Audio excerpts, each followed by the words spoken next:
Собраниските капи попуштие. Така барем изгледаше од прво. Кога полицајците внатре се обидува да ги вратат гредите, големите со дрво обложените, а во внатрешноста метални прачки, направени да издржат многу, протестантите возвратија. Полицијата изеде голем срам, не реагира. Поради нивните затворени очи падна крв во парламентот. Но иако многумина ја видоа вината на нивни плеќи, оние што погрешија, началниците, директорите и командантите, допрва ќе треба да одговараат. Дел од структурите на Министерството за внатрешни работи предизвикаа многу штета на нашата држава и на демократските вредности.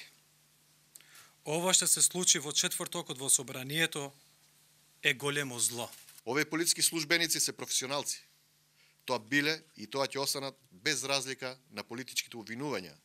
Крајно некоректно е нивното постапување да се политизира и истите да бидат представувани како непријатели на државата и македонскиот народ, особено кога тоа е искажено од министерот за внатрешни работи.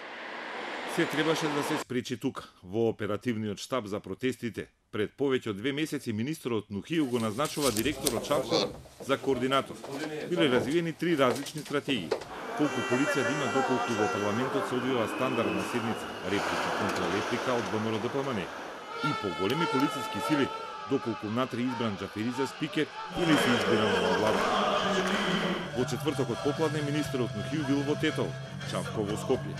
Директорот тврди дека немало известување за избор на спикер, ниту дојава за можни нереди. Во телевизијско интервју покажа дека 32 оперативци на штабот немале никакви дојави за можни инциденти. Поради тоа за полициската заштита на парламентот важело правилото за редовна состојба. Но по 18 часот избран е нов спикер. Протестантите доаѓаат кон собранието. Нема промена. Министерот доаѓа во Скопје. Нема промена.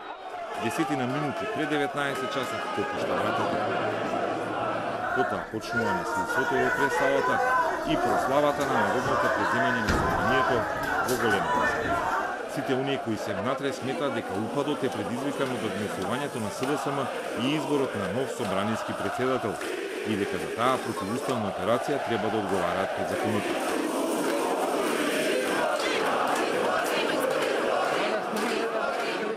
И претходно имаше најави дека има луѓе и организирани воздруженија и учесници на протестот кои најавуваа упад доколку талат промине.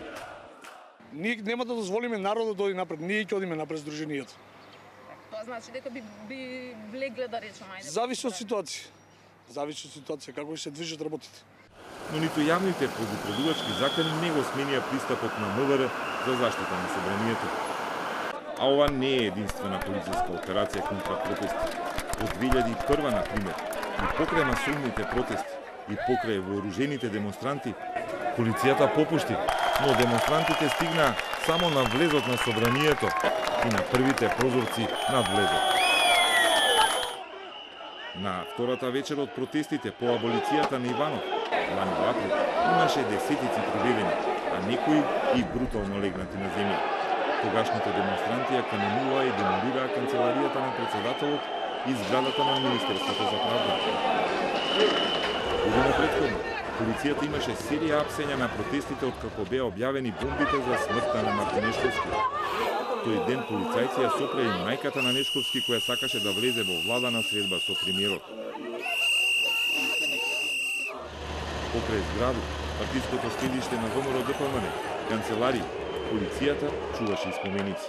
Кога шарените сакаа да го упнат споменикот на Прометеј, полициски кордон го заштити скапото вајарско дело. А во четвртокот, собранието и луѓето внатре останаа без заштита.